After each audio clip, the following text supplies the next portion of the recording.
Welcome to Native America Calling. I'm Sean Spruce. The Trump administration aims to ban bison grazing on federal land. The Department of Interior has already canceled grazing leases for a nonprofit group promoting bison herd restoration in Montana, saying federal land should be more agriculturally productive. At the same time, administration officials say tribal bison operations will be exempt from new grazing rules. We'll find out where bison grazing policy is changing coming up after the news.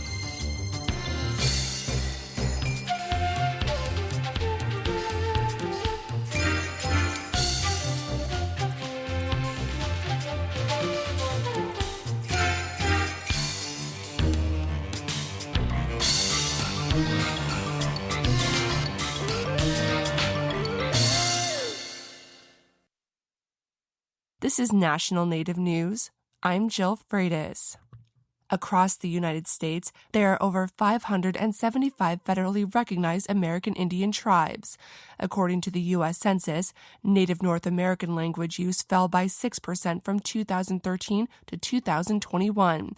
But among those who spoke a native language, nearly half spoke Navajo.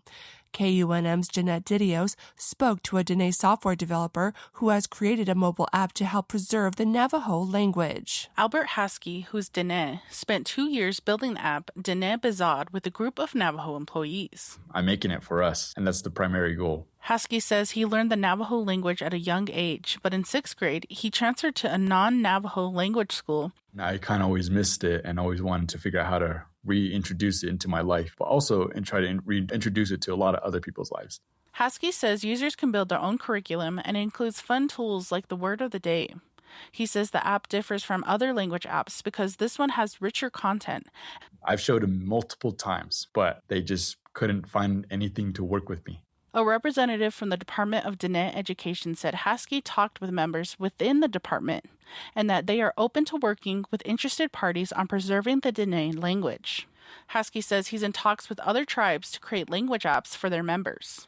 For National Native News, I'm Jeanette Didios. Whaling is an essential part of subsistence hunting in Siberian Yupik culture. High school student Tracy Tungian in the village of Gamble on St. Lawrence Island wanted to understand more about it. So he interviewed a whaling captain from the community, William Parks, nicknamed Wee-U. He spoke to Parks in the library for the Gamble School and asked him whether whaling is easy or difficult. There's a degree of difficulty in it. You got to think of how enormous the whale is. You're in basically a wash tub compared to the size of that whale. Depending on how the whale is moving, it could be pretty straightforward. We use these harpoons that have a barrel on there. We call them booscon. It has a harpoon, buoy line, buoy, and it fires either a black powder bomb or a penthrite bomb into the whale. What does hunting mean to you? That's a good question.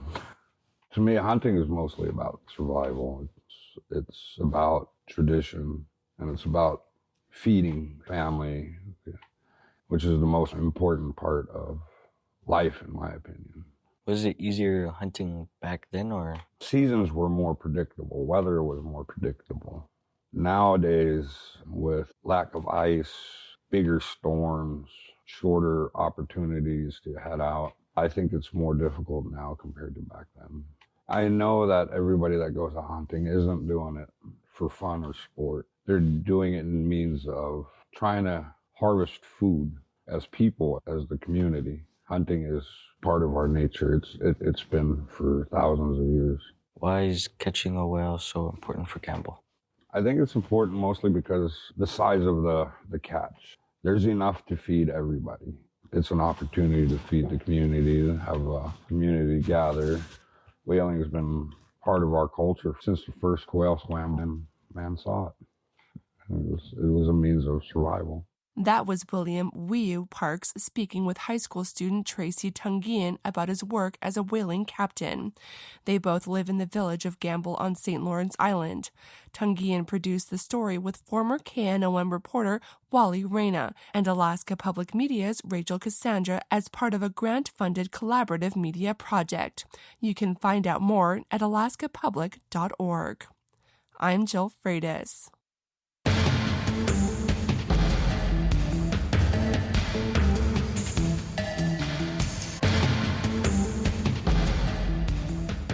National Native News is produced by Koahnic Broadcast Corporation with funding by the Corporation for Public Broadcasting. Support by the American Indian College Fund, providing millions of dollars of scholarships to Native students every year. Applications are accepted through May 31st at collegefund.org or by phone at 800-766-FUND. Support by Sonosky Chambers Law, championing tribal sovereignty and Native American rights since 1976. From opioids litigation to treaty rights to tribal self-governance. With offices in Washington, D.C., New Mexico, California, and Alaska. Sonosky Chambers Law.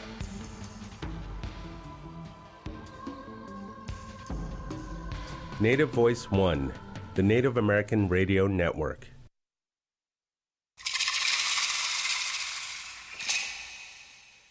This is Native America Calling. I'm Sean Spruce.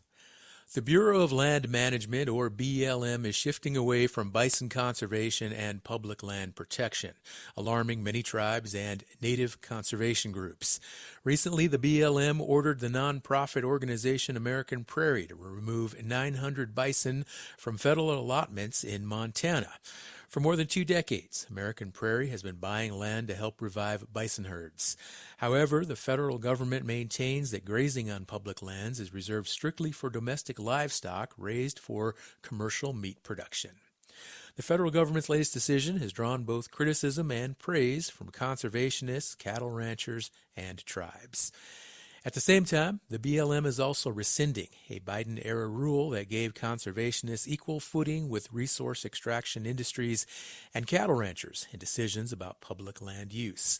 The change is intended to allow for more extraction, recreation, and other uses of public lands. Today on our show, we'll hear from Native conservationists and others on the future of bison and public lands. Listeners can join us with comments or questions by calling 1-800-99-NATIVE. Give us a call today. We'd like to hear from our listeners. 1-800-99-NATIVE. Joining us now from Rosebud, South Dakota is O.J. Seaman Sr. He is the executive director of the Coalition of Large Tribes. He's also a citizen of the Rosebud Sioux Tribe. O.J., hello, and welcome back to Native America Calling.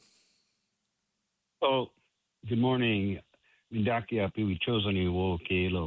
Hello, my relatives. I wish you health, and thank you for having me here again. This is such an important issue. Thank you, O.J., for joining us, as always. Joining us also from Lewistown, Montana, is Scott Heidebrink. He is the Director of Landscape Stewardship for American Prairie. Scott, good morning, and welcome to Native America Calling. Yeah, Sean, thanks for having me. Joining us from Rapid City, South Dakota is Heather Dawn Thompson. She is the Vice President of Native Nations Food Systems and Conservation at the World Wildlife Fund. She is a citizen of the Cheyenne River Sioux Tribe. Heather, you've been on the show before. Welcome back. Thanks so much, Sean. Great to be here again. Great to have you. Joining us from Pocatello, Idaho is Dallas Cudgel. He is the Vice President of the Buffalo Field Campaign, and he is a citizen of the Fort Peck, Assiniboine, and Sioux Tribes. Dallas, good morning to you as well, and welcome to our show. Good morning to you, too. Dallas. I'm Dallas, and I'm actually coming to you today from Boise, Idaho. Glad to be here. Thanks, Sean. Boise, Idaho. Thank you for the clarification and that traditional welcome there, Dallas. Appreciate it very much. And we have another guest who joins us today as well, Keegan King, who is in Acoma, New Mexico, where he is the founder and CEO of the Native Land Institute. Of course, he's also a citizen of Acoma Pueblo. Keegan, hello, and welcome to Native America Calling. Good morning, everybody. Glad to be here today. Doa'e, brother. Good to have you on the show as well. Good to have all of you on the show today. And OJ, I want to begin with you. The Bison Conservation Organization we mentioned in the intro, American Prairie. They're being denied permits by the Bureau of Land Management for bison to graze on certain swaths of public lands. Why have you and others spoken out against this? Well, although this didn't affect us directly, the using of or changing the wording of the Taylor Grazing Act really put up warning signs all over as far as natives on federal lands and raising bison. They've taken definitions that have been in place for over 100 years, and I call it Indian law, where they made a word that wasn't a word into another word, where it would justify them taking an action without having any type of sources behind it. And when it comes to this, what really concerned us is they did not consult with any of the tribes, and that actually put us in the spotlight because we were worried, first of all, about our treaties in federal lands, and also about our consultation with any federal agency when it comes to enacting rules or regulations that would adversely affect tribes.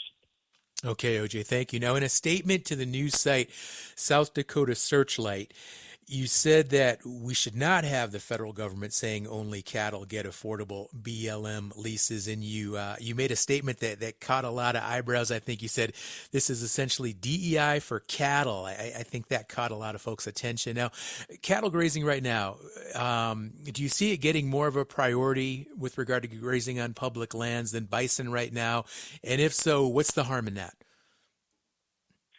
Well, first of all, it's always been the cattle industry that has taken the majority of the lands. Bison, we've been trying to bring them back into, our culture and our tradition for our harvesting, for, our traditional means. Whereas the cattle, it's like they open the door. I always put it like this, is that if you rent a house, you kind of take care of it and stuff, and do what you need. But if you own the house, you're going to do everything you can to keep that house in shape and make sure that it goes on for centuries. What's happening, and it's getting better now, but the cattle industry that has been using federal land, or even cattle industry that has been working on reservations and leasing tribal lands, has basically destroyed it. They overgraze it. They eat the grass all the way down to the roots. You'll find barren areas, and that's because they don't own it. Now, like I said, they're getting better at it, but with the bison, you don't have that. All you have is regeneration of the land. You bring them back. You're bringing back all of the traditional animals, the traditional medicine plants. It's just healthy for the overall Mother Earth than it is to overgraze it and then destroy that land. So we've always had that issue. We thought we were, getting over the threshold where we could work together. And don't get me wrong, we have a lot of natives that are ranchers that raise cattle. Mm-hmm. But on reservations, we do it together. I mean, there isn't really that big of an issue. So this isn't really about the ranchers, the cattle ranchers, and Native Americans, because when it comes down to terms and we work together, everything works out. This comes down to leasing federal lands at a cheaper price rather than taking and using up your own land. And we just feel that the bison can do more for this land than the cattle. Not only just the land itself, but your health. It's a healthier food. You have more that you can battle diabetes with. I mean, it's just a better round source to work the land and work with the people. OJ, I know tribal bison herds, many of those herds are located on tribal lands, but some of those herds also graze on BLM lands. Do you know about what that breakdown is? What percentage are on tribal lands and what percentage are on BLM lands? I do not, but I can tell you this, is that one of the things that they said in their ruling is that they would not look at taking and altering anything that has to do with bison and tribes. But it wasn't in the rulemaking. It was in the top of their news release. So, I mean, even though they have in their news release said that, everything's okay. We're still worried because the fact is it's not identified in the rulemaking itself.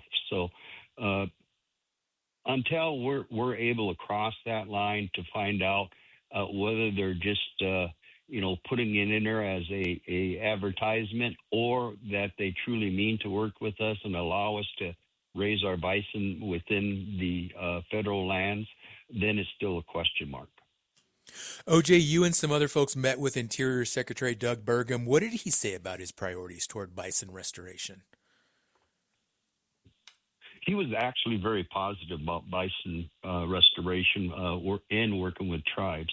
And we actually do have a great working relationship with the overall Department of Interior, National Park Services, USDA. We sat down and had meetings with all of them. We're talking with USDA about, working with us so that we can get bison within at least our tribal schools, in which we can have bison meals, which is healthier for our children.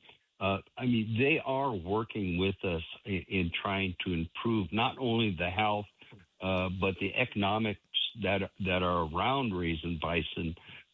So those contacts have always been very good. Like I said, BLM's kind of been rogue from the Department of Interior for years and years as far as Indian country goes.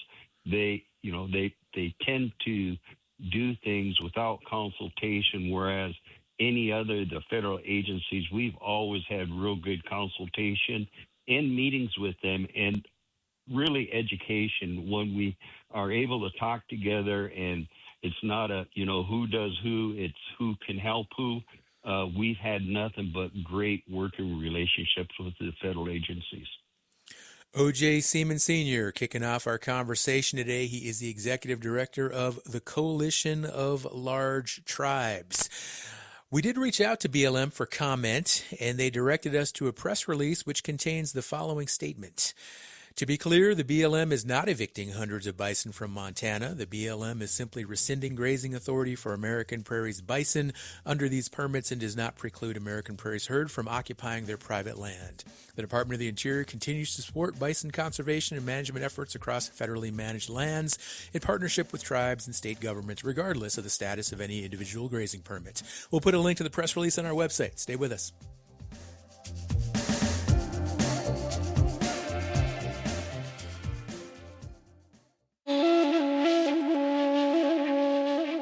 We'll hear two young adult novels, each with unique perspectives for readers, but each about culture and place.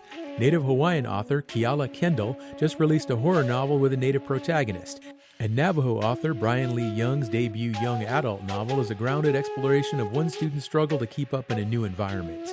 We'll talk with both writers on the next Native America Calling.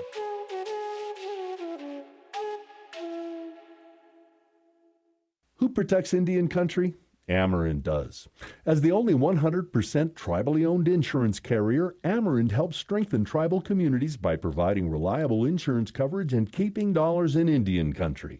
From property and liability to commercial auto and tribal workers' compensation, Amerind is here to protect what matters. Celebrating 40 years of serving Indian country. Learn more at amerind.com. That's AMERIND.com. Thank you for listening to Native America Calling. I'm Sean Spruce, and we'll continue now with our conversation on the future of bison revitalization and also the use of public lands. Listeners, as always, you are more than welcome to join this conversation with your comments and questions. Call us at 1-800-996-2848. That number again, 1-800-996-2848. We've got the phone lines open. It's also 1-800-99-NATIVE. And you can always leave a comment on our website and social media pages if you choose to do that as well. So again, we just really want our listeners to interact and engage with us here on Native America Calling. And with that, let's bring Scott Heidebrink into the conversation now. He is with American Prairie. He is in Lewistown, Montana. And he is the Director of Landscape Stewardship, actually, for American Prairie. And Scott, let's talk more about BLM revoking the grazing permits for American Prairie bison. And we're talking roughly 60,000 acres of federal land. How important is this land for your bison right now to graze on? Yeah, you know, those bison have been grazing on those allotments for 15 years. We've had bison for over 20 years now, but 15 of those were on the allotments in question. And yeah, they're very important to our operation. You know, they allowed us to grow our herds, allowed us to distribute meat, harvest animals, ship animals to tribes and other herds around the country, for genetics, for, you know, to help build herds, things like that. And so it does change the way we manage our bison, and it definitely will change the way things are done going forward. Well, tell us more about some of these changes. What does it mean, both short-term and long-term, for your herd? Yeah, short-term, you know, we've got a bunch of contingency options and plans in place that, you know, if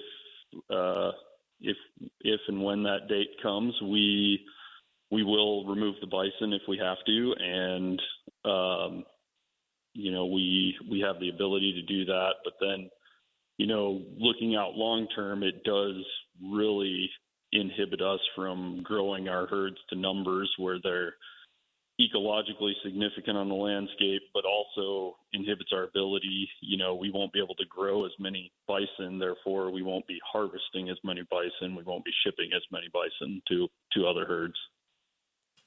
Scott, in a statement, the agency said that the federal grazing permits under the Taylor Grazing Act, they cited the Taylor Grazing Act, are intended for commercial livestock operations. And American Prairie's herd, of course, is mostly for conservation. What surprised you by that move?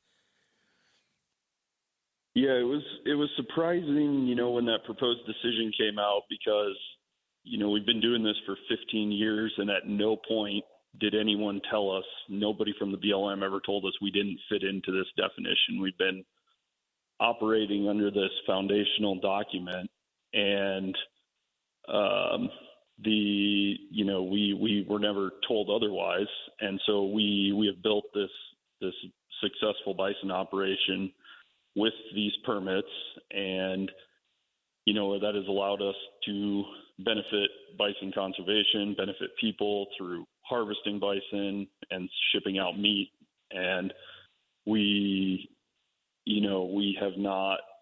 weren't, like, essentially it feels like the rules got changed on us. And, you know, that's what worries me a lot is you know, if you can change these foundational documents, interpret them differently, define them differently, or break apart individual words to change the meaning, you can essentially do that to anyone, anywhere on the landscape. And that's what's scary when there's, you know, 245 million acres of BLM land with livestock on it.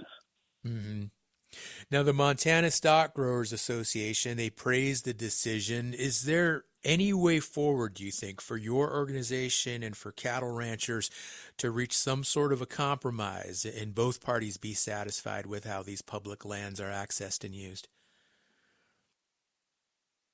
Well, yeah, I don't know the answer to if there is a way to compromise here, but I do think, you know, the BLM and the federal government have a responsibility for defining what is production, what is livestock, and give us the qualifiers. You know, if the BLM would have came to us and said, "Hey, you need to make some changes to fit a certain definition," we would have made those changes. We're very adaptable in that way, and so if we need to know what the target is and what the rules actually mean, and until someone tells us that, we can't really meet the BLM where they're at.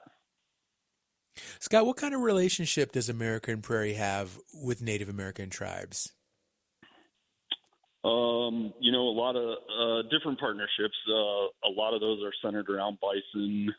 We do have some local tribes that we do economic development stuff with on Fort Belknap, but yeah, largely around bison. You know, we've shipped bison out to 9 different states and several different tribes. I believe a little over 600 bison to different tribes around the country, from South Dakota, Oklahoma, Montana, Washington.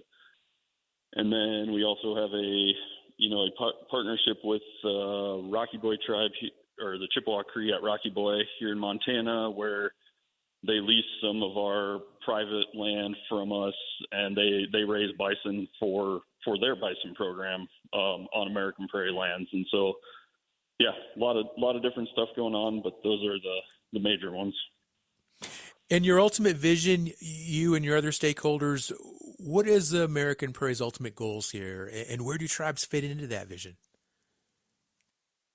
Yeah, we hope to manage, millions of acres to create an intact prairie ecosystem, and that involves all kinds of people, from conservationists to tribal folks, the general public, you name it. And so, yeah, we envision, kind of this landscape, this collaboratively managed place where, there's agency lands like BLM, there's private land.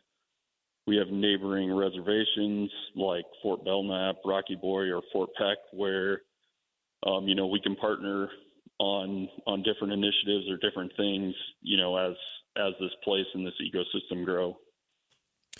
And now, of course, American Prairie is faced with this hurdle, but what about in the future? Are you confident that you folks will be able to secure future grazing land permits? Yeah, I mean, that's the big question mark. And, right now we are, looking at that, and, I'm hopeful that the legal avenues we have will play out in our favor, and we can move forward with grazing permits with the BLM. But again, if something does change, if the rules are different than they have been for the past 15 years, then we will adapt and find a different way, because at the end of the day, we need to do what's best for the bison. And, we can do that with partners. We can do that, on private land. There's a lot of different options out there. So we'll keep exploring those as we find out more from the BLM. All right. Thank you. Scott Heidebrink joining us, Director of Landscape Stewardship for American Prairie.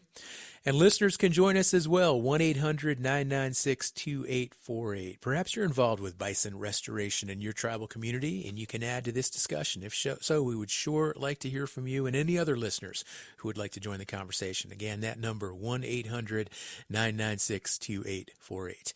Heather Dawn Thompson joins us now from Rapid City, South Dakota. She is with the World Wildlife Fund. And Heather, you and OJ and some tribal leaders met with Interior Secretary Doug Burgum to discuss bison. We talked about this briefly earlier with OJ. I want to ask you, what did you take from those discussions? They were very heartening.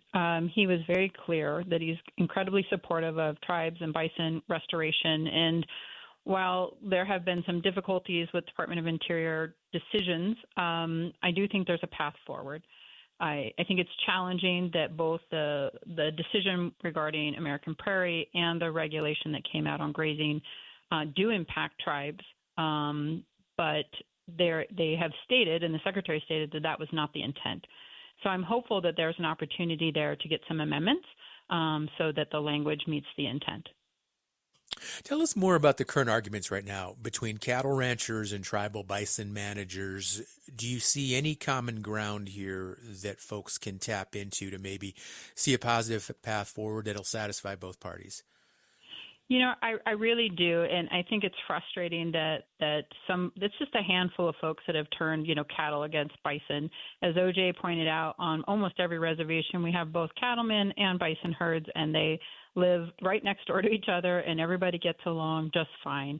Mm-hmm. I think what we're facing is a real challenge in defense of the cattlemen. We are at the lowest stock we've had for the cattle industry for a long time, and a lot of that is due to drought, as many other issues. But it's very short-sighted to try and pit bison against cattle. Bison are very regenerative for the grass, and they can actually help our lands in the long term. Their hooves aerate the land and help with drought. along with beavers, a little plug for beavers there.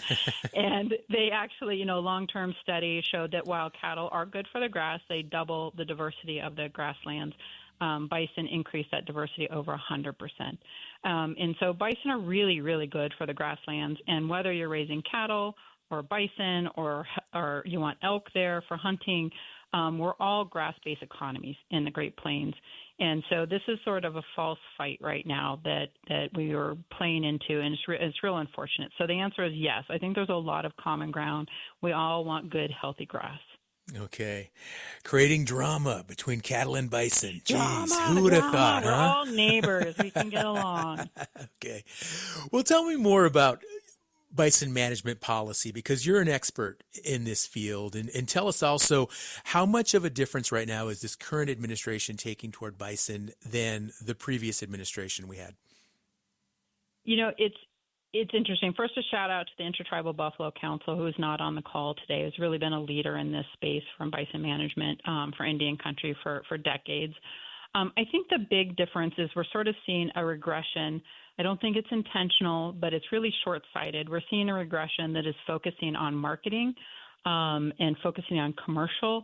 And it's not that that's not important, but it's really short-sighted, and it's missing sort of the larger national security issue, the larger indigenous values issue. And I think that's where you're starting to see this tension come up, right? Indigenous values are really about more holistic and feeding our people. And that's what you're seeing tribes. They're like, we really want to raise animals whether they be cattle or bison or food. We want to make sure that we are feeding our communities and our neighbors first before we are feeding others, before we're exporting food. And so by changing the rules to really focus on marketing to others, to marketing externally, I get it from an economic standpoint to support our ranching families, but it's short-sighted and it's missing the national security issues. COVID was a really good example, right? We saw those food systems break down, and tribes really woke up and they said, you know what? We've got to make sure that we can grow our food, we can raise our food locally, and can we feed our own states, our own tribes first. And that's the tension, I think, that you're really seeing versus more than cows versus bison. It's like, who do we feed first? Heather, you were involved in efforts to keep tribal citizens and other South Dakotans fed when SNAP benefits were paused. And you did that by processing bison. Can you recap that, and what made that effort possible and as successful as it was? I'm really glad you brought that up. That was historic and is a perfect result of this conversation we are hearing. When COVID happened, the tribe said, you know, we've got to be able to feed our people first. Not only did they strengthen their cattle and their bison herds, they made sure that they had meat processing locally. And a lot of that looked like field harvest trailers that you could literally bring out into the prairie and take an animal down. For those of you that are in the industry that you know, sometimes you're waiting 6 months, a year, sometimes 2 years to get your animal into a large Western-style processor.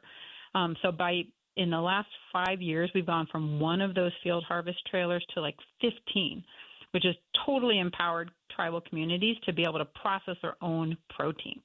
So in September, when the federal government shut down and all of those nutrition programs were cut off, like EBT, SNAP, commodities, we worked together with Intertribal Buffalo Council, a bunch of tribes, Montana, North Dakota, South Dakota. We processed over 100 animals. That was over 240,000 meals. And so that's why you didn't hear those same cries of people being hungry during that time period, because tribes fed themselves and they fed their neighbors. Heather, I'm also interested, bison, there are so many advantages to bison in regard to cattle, again, and not to stoke the drama anymore, but why aren't more ranchers interested in promoting bison as opposed to cattle when bison offers so many benefits?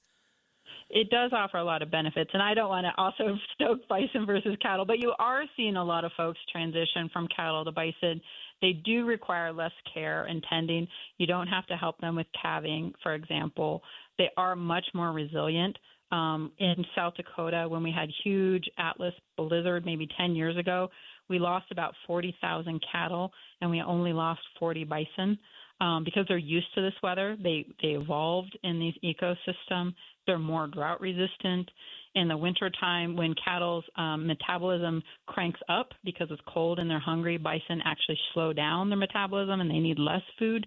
They increase the quality of your grass by over 100% because their hooves are really good for aeration. They help with the drought because of that. They create wallows that help capture water as well.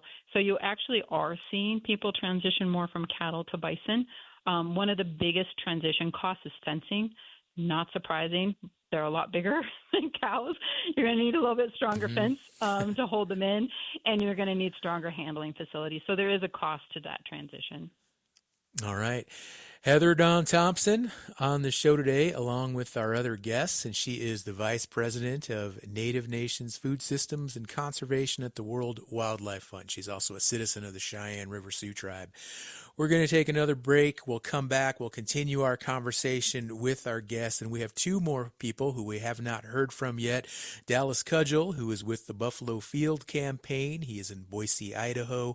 And we also have Keegan King on the show today. He is the founder and CEO of the Native Land Institute, and he's a citizen of Acoma Pueblo in New Mexico. So stay with us, folks. We're going to be back on the other side of this break, and we do have the phone lines open for any listeners who would like to join this conversation today. Share your comments, share your perspectives, ask a question.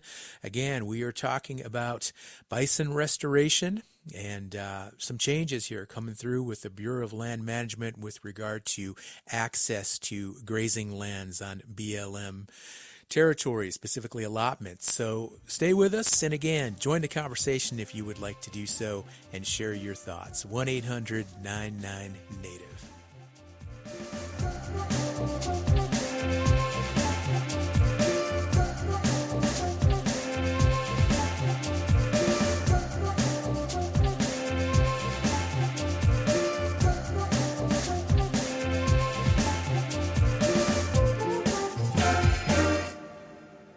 Tribal Development Partners, helping tribes build toward their goals through 105L leasing and essential facility development, empowering sovereignty, strengthening community. More at tribaldevpartners.com, proud supporters of this show. Kaufman & Associates is a Native-owned and led consulting firm, supporting Native communities with culturally grounded solutions to shape Indigenous futures. More at kaufmaninc.com, KAUFFMANINC.com. You're listening to Native America Calling. I'm Sean Spruce. Let's continue now our conversation on how public land uses for bison might become more restricted. You can join us with comments and questions by calling 1-800-996-2848. Also, a reminder, you can listen back to this show and all of our past shows on our website, nativeamericacalling.com, and all major podcast platforms. We've got a caller on the line right now. This is Glenn, who is listening in Jemez Pueblo, New Mexico, and he's tuning in to radio station KUNM out of Albuquerque. And Glenn, hello. I understand you are a consumer of bison products. Tell us about it. Thank you. Yeah, thanks for this program. I don't eat red meat in grocery stores, but I do enjoy this bison meat made by Epic out of Minneapolis. And when I fuel up at the Santa Ana Pueblo Warrior Station, I always buy one of these. And I'm just so thankful for everybody in your conversation today who's supportive of healthier eating. So thank you. And as the Pueblos of Jemez says, Seconompa. Thank you. Glenn, appreciate you calling in today, and I can see you driving right through Bernalillo and pulling into that Warrior gas station there, Santa Ana, tribal-owned business there. Thanks for calling again. Appreciate it. Let's bring Dallas Cudgel into our conversation now, Vice President of the Buffalo Field Campaign. He's also a citizen of the Fort Peck, Assiniboine, and Sioux tribes. And Dallas, you have been an advocate for bison restoration for many years. What do you think of the administration's stance so far on bison management? Yeah, thanks, Sean. I've been looking at this attack on our public lands for a while here with this administration, starting last year with a rider on an appropriations bill to potentially sell off a third of our 264 million acres of public lands. And it just, the domino just keeps going. It's pretty transparent to me that this attack on public lands is attack on our, 640 million acres is 333 million of us, and we own 2 acres. And I'm not wanting to get rid of or sell off our public lands, nor open it up to development or oil and gas industry things, or open it up to unrestricted hunting. All of these things have been offered up by this administration, and I see it as an attack on our non-human relatives, and in particular bison and buffalo. We're Indian people trying to restore our Aboriginal food source, and these this attack on our public lands, it's hard to do that. We want to have our Aboriginal food source abundant. We want our bison back. It's rekindling our buffalo lifeways. I watched some harvests on different reservations, and I have a lot of hope for restoration of buffalo. But what they need is habitat. They need large landscapes of habitat and migratory corridors in between. And there's another. The latest attack is on the Yellowstone bison, which is partly where Buffalo Field Campaign focuses, is that last continuously wild herd. The latest attack here is there's a 30-day comment period on a supplemental amendment to the bison management plan of that Yellowstone herd. And that comment period closes on the 29th of May. Buffalo Field Campaign will be commenting on that, and I'm a little concerned about why they need to change that management plan. I'm not in favor of it, but I think what they're looking at doing is killing off more Yellowstone bison based on this supplemental thing here. So I feel this is an attack on our relative, our four-legged relative, when we're trying to regain some footing as Native people with our buffalo lifeways and regain some food sovereignty, regain our health, regain our traditional ways. And I'm very concerned. I see a trend that I think is very, very telling about where we might go with our non-human relatives. So okay. I promote restoring bison as much as possible wherever we can. All right. Dallas, let's go back to your suspicion that it's possible that they're interested in reducing the size of the herd of bison in Yellowstone National Park. What do you think the agency's motivations might be? Are they looking to control the herd size or maybe address disease concerns? What are you thinking? Well, I think, in my opinion, the disease concerns are a bit of a mess. We have elk transferring brucellosis dozens of times a year from elk to cattle. There's never been a documented case of a bison transferring brucellosis to a cow. So I think that might be a battle that's over a bit of a myth. I think that because of who knows why, some might say climate change, our winter patterns are changing, which is changing the migratory pattern of that wild herd. And they're not allowed to leave the park and go into Montana to the north. And so when they do, the Park Service essentially captures them for slaughter and ships them off. I think they shipped off 800 and some last year for slaughter. So I think they're trying to keep that management number down to 3,000 when the current management plan is at 5,000. But the state of Montana sued the Park Service over that 5,000 population target, and I think they'd like to go back down to 3,000. And since not a lot of buffalo migrated out, that herd is growing, and I think that's why I suspect that. Okay. Dallas, are you satisfied with the tribal consultation that you're seeing with the federal government right now on bison management?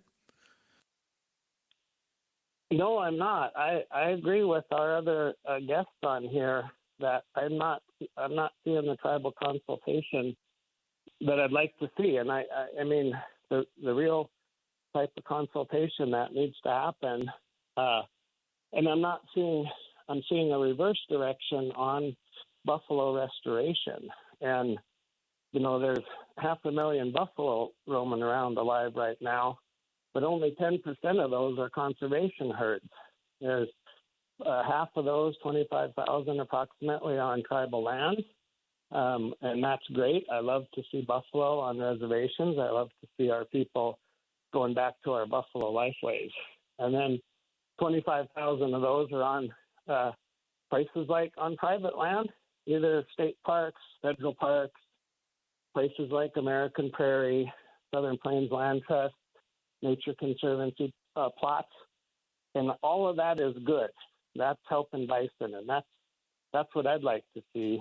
And so I think that there is some places where we can work together. There's a lot of vacant allotments out there on federal lands, both BLM and Forest Service. If we could use those vacant allotments to bring bison back onto those, whether that's an adjacent to a reservation or adjacent to a wild herd like the Yellowstone herd, if we could have those allotments come back and have buffalo on them, that'd be great. All right, thank you, Dallas. I want to hear from Keegan King now, founder and CEO of the Native Land Institute. And Keegan, let's talk about the Conservation and Landscape Health Rule. This is also known as the Public Lands, and it was established to place conservation on equal footing with development decisions on public land. And now it's being rescinded. What are conservationists' main issues with this latest update now we're hearing from Washington, D.C.? Yeah, thanks, Sean. I mean, I think folks are really concerned with the rescission of the public lands rule. You know, this was a rule that came out of the Bureau of Land Management with a very simple premise. It as a legitimate use of public lands alongside drilling, mining, grazing, logging, and recreation. So, you know, I think for a lot of people, we think of these public lands that we go to as places to recreate, but, you know, historically, federal land policy has often treated conservation, the conservation piece of this, as sort of an afterthought. And so what the rule tried to do was bring that thinking, that federal policy up to date. And it recognized that healthy watersheds, wildlife habitat, sacred sites, migration corridors, and culturally sensitive, important landscapes also have value. And so this was a rule that was promulgated during the Biden administration. Tribes, conservationists, and people across America were excited about the prospect of having conservation be on equal footing with these other industries, other extractive industries. And now with the rescission, I think there's a real concern that we're rolling back the clock on some of the progress that's been made. In some specific examples include areas where you might have cattle grazing that's happened for years in the same plot of land, where somebody's leased BLM land, and now that area is completely bombed out.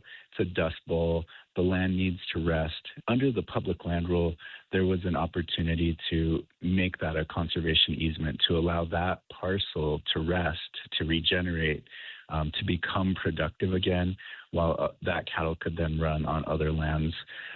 Now, with this rescission, we're concerned that a lot of that, kind of destructive grazing might continue. I think this also is kind of paving the way for, more opportunity for industries like mining and some of those other destructive practices to be deregulated under this administration. So I think there's a lot of concern from conservationists and from tribes that have helped push for this rulemaking. Keegan, the current administration argues that this Biden-era rule gave conservation too much power and that it overrode other uses. What's your response to that argument? Yeah, I mean, I think, again, there was never any place for conservation to be part of the discussion in the past. It was always about how do we fast track these industries? How do we ensure that oil and gas, that logging, that all of this permitting that happens in our national forests can happen? There was never any real concern about how do we steward and protect the landscape. And so it simply put conservation priorities on equal footing. And it also had provisions in there to protect culturally sensitive areas so that tribes could nominate through areas of cultural and environmental concern, ACECs, places that need extra special attention by the agency. And now we're concerned that this ACEC designation may not have any teeth anymore. So I think the argument is in line with what we're seeing across the board, which is this broader effort to deregulate extractive industries and to accelerate industrial use of our public lands. As the Vice President mentioned, this is part of a much larger agenda to sell off public lands or to extract as much as possible from them. And the Native Land Institute, how are you counteracting this rescission of the public lands rule? And do you foresee any other rules or policies or regulations that could also be on the chopping block? Yeah, we're doing what we can to support tribal leaders and tribal communities to advocate. We try to facilitate and bring these federal agencies to be accountable to the tribes that they serve and to make sure that they're doing right by all of our communities, all of our rural Western communities and tribes.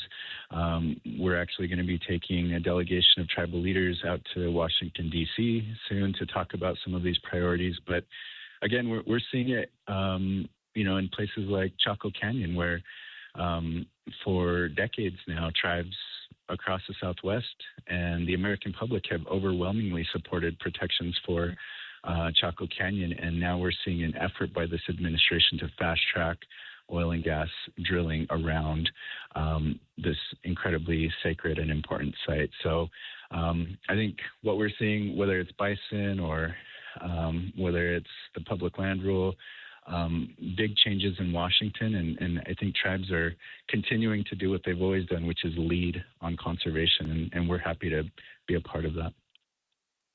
Thank you, Keegan. Dallas Cudgel, I want to go back to you. We've got about 45 seconds or so before we need to wrap up, but any thoughts or closing comments with regard to public land rule and its rescission? Yeah, I think it's part of a slippery slope, and I don't think it's just going to end with American Prairie, and I think tribes are rightfully concerned. And again, if we're going to help with climate change and drawing down carbon and sequestering it in air and grasslands, we're going to need that buffalo to be doing that. So Fort Peck's distributed to 28 tribes across 12 states, buffalo for their herds, and so just keep bringing back the buffalo. Let them roam. All right. I guess one last thing. If I got 45 you got time. Seconds. Go for it. Of the 474 treaties that Native Indigenous folks have been a part of with the federal government, we never once that I'm aware of ceded the buffalo's right to roam in any of those treaties. All right. And with that, we're going to wrap it up. We are out of time, folks. Thank you to our guests today, O.J. Seaman Sr., Heather Dawn Thompson, Dallas Cudgel, Keegan King, and Scott Heidebrink. Join us again tomorrow when we will hear from Diné author Brian Lee Young and Native Hawaiian author Keala Kendall. They'll join us on our Native Bookshelf to talk about their latest works.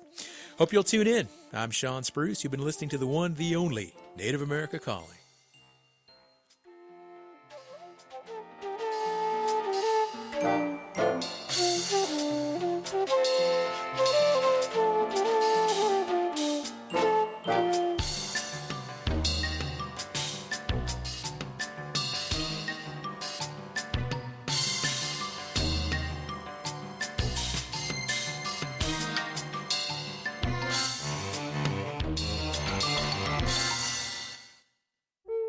Trickster Cultural Center, an authentic first voice of Native American cultural arts, invites community to the 2026 Summer Youth Powwow, rooted in the Native good life teachings of community, responsibility, culture, and connection. Open to the public, the Summer Youth Powwow uplifts youth leadership and community wellness through intertribal dancing, music, storytelling, and local resources for families and youth. May 30th from 2 to 7 p.m. in Schaumburg, Illinois. TricksterCulturalCenter.org supports this show. Grand Canyon Conservancy fosters visitor engagement with the landscape through learning, discovery, and stewardship. The Grand Canyon Conservancy Field Institute provides immersive and educational adventures designed in partnership with Grand Canyon National Park, including day hikes for the family, once-in-a-lifetime backpacking trips, and art classes with expert instructors. More at GrandCanyon.org. Grand Canyon Conservancy supports this show.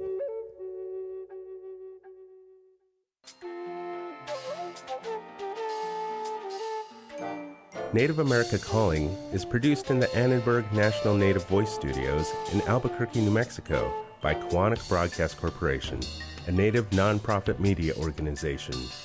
Funding is provided by the Corporation for Public Broadcasting with support from the Public Radio Satellite Service. Music is by Brent Michael Davids. Native Voice One, the Native American Radio Network.